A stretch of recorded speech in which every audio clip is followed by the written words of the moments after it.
वर्ष 524 ईसा पूर्व श्रावस्ती के पास का एक गांव में हलचल मची हुई थी। गांव के मुखिया का बेटा विक्रम 3 दिन से लापता था और अब उसका शव नदी किनारे मिला था। गले पर खरोंच के निशान थे, लेकिन न कोई खंजर न कोई खून। भीड़ जुट गई। ये हत्या है, किसी ने चिल्लाकर कहा और एक नाम गूंजा, अरुण।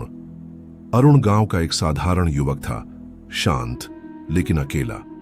विक्रम और वह कभी मित्र हुआ करते थे, लेकिन पिछले कुछ वर्षों में विक्रम ने उसका कई बार अपमान किया था। गांव वालों को शक हुआ। भीड़ अरुण के घर की ओर बढ़ने लगी, लेकिन तभी गांव में एक खबर फैली। गौतम बुद्ध श्रावस्ती पहुंचे हैं। मुखिया के कहने पर अरुण को बुद्ध के समक्ष लाया गया। बुद्ध शांत थे। उन्होंने सबको बैठने का संकेत दिया और बोले, कभी कभी हत्या हाथों से नहीं होती, आत्मा की हत्या पहले होती है। सब स्तब्ध हो गए। बुद्ध ने अरुण की ओर देखा। पहला मार्ग, अहिंसा। अरुण, बुद्ध बोले, क्या तुम विक्रम से द्वेष रखते थे? अरुण बोला, हां भगवान, उसने मुझे कई बार अपमानित किया, मेरा मजाक उड़ाया, मेरा विश्वास तोड़ा। बुद्ध बोले, तुमने उसे मारा नहीं, लेकिन क्या तुमने अपने विचारों से, अपनी चुप्पी से उसे रोज रोज नहीं घायल किया? अहिंसा केवल शरीर से नहीं होती, अरुण, मन और वचन से भी होती है।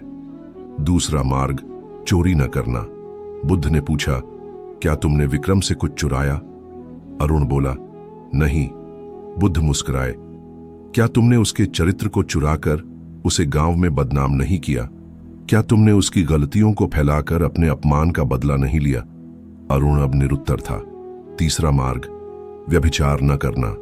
बुद्ध कुछ क्षण मौन रहे, फिर बोले, अरुण, तुम विक्रम से इतना द्वेष क्यों रखते हो? अरुण ने गहरी सांस ली।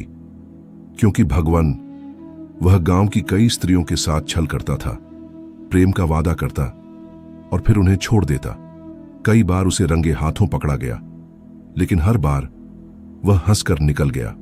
लड़कियां बदनाम हो गईं और वह सम्मानित बना रहा।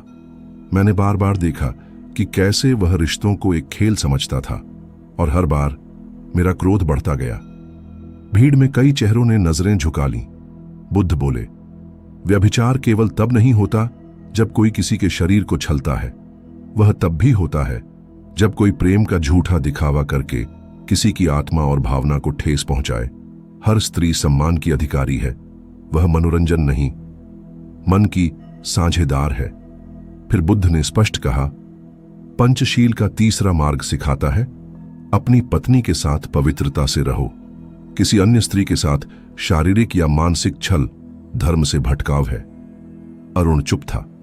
अब वह समझ पा रहा था, उसका क्रोध विक्रम के कर्मों पर था, लेकिन वह क्रोध अब उसे भीतर से ही जलाने लगा था। चौथा मार्ग, असत्य न बोलना। बुद्ध कुछ क्षण मौन रहे, फिर गंभीर स्वर में बोले, अरुण, क्या तुमने उस दिन की पूरी सच्चाई सबके सामने रखी? अरुण कांपने लगा। नहीं भगवान, मैंने सच नहीं बताया। बताओ, बुद्ध ने कहा। अरुण बोला, वह उस दिन नदी किनारे आया था, नशे में था, लड़खड़ा रहा था और फिर पानी में गिर पड़ा। मैं वहीं खड़ा था, मैं उसे बचा सकता था, लेकिन मैंने कुछ नहीं किया, क्योंकि उस क्षण मुझे लगा जैसे उसे उसका कर्म मिल गया। भीड़ स्तब्ध थी। बुद्ध ने गहरी सांस ली और बोले, असत्य केवल झूठ बोलना नहीं है, सत्य को छिपा लेना भी असत्य ही होता है। जब तुमने सच न कहकर उसे मरने दिया, तो तुम्हारा मौन भी एक प्रकार की हिंसा बन गया। फिर बुद्ध बोले, पंचशील का चौथा मार्ग कहता है, असत्य से दूर रहो, न झूठ बोलो न ही सत्य को दबाओ, क्योंकि जब सत्य छुपाया जाता है तो न्याय भी मर जाता है। अरुण की आंखों से आंसू बह रहे थे। भीड़ शांत थी, पहली बार सच सुन रही थी। पांचवा मार्ग, नशा न करना। बुद्ध बोले, विक्रम की मृत्यु का कारण नशा था, उसने स्वयं को ही अपना शत्रु बना लिया था। लेकिन अरुण, तुम भी निर्दोष नहीं हो।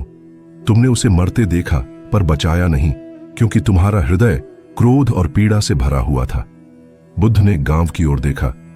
हम सब कभी न कभी इन 5 पथों से भटकते हैं।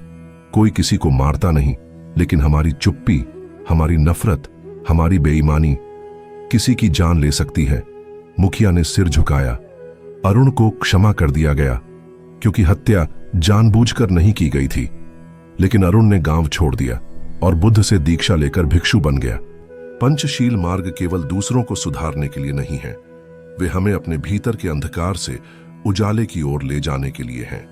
गौतम बुद्ध ने सिखाया, हत्या तलवार से नहीं, विचारों से होती है, और मोक्ष न्याय से नहीं, करुणा से आता है।